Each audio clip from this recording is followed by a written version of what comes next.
Branson as well as anybody. Granted, my colleague Tom Costello does as well. But you've followed him for so long. Give me a sense of what was the impetus for him to do this. Was it simply because it was there? It's like somebody, including myself, who wants to climb mountains and get to the top of them because it's there. What was behind that for him?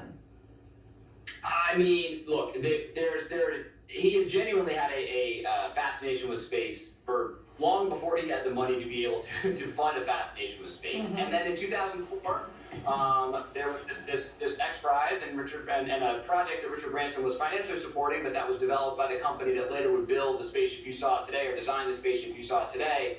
Flew to space 3 times over the course of a 3-month period. And Richard Branson, when they landed, said, "I want you to build one of those for me, bigger." And I think this is really the kind of key thing to take away from this, which is that Richard Branson's wealth has not been made building things. He's a master marketer, as we see today. He's an expert showman. Right. And suddenly he's thrown into the world of building spaceships.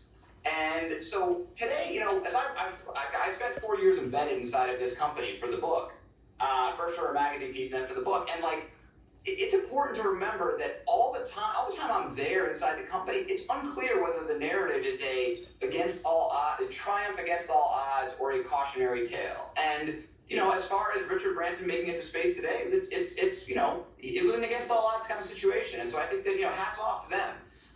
You were asking about that plate in the front. It's actually a skid plate. It's made out of wood. And it has nothing to do with the way that the ship attaches to the mothership, but it is just there. It's very lightweight and is there to sort of stop and stabilize the ship when it lands. Did you say wood?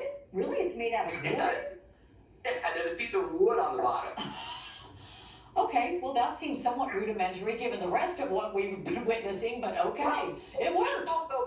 That's also another thing to keep in mind comparing all these other programs. This is a very analog ship. As we see, with the cockpit, I mean, it's flown by pilots. There's very, very, very little automation inside of the ship. It is it's an old school, even though its mission is very futuristic, it's very retro and old school in the way that this mission is sort of conducted, and the way that the vehicle works. And so that is in some ways what made it so engrossing and kind of a contagious project for me for so long, which is all of this human element. I mean, it's guys with scarves flapping in the wind at above the edge of space. So an extraordinarily interesting program for sure, and a huge day for them. Yeah, 100%. Tara, let me bring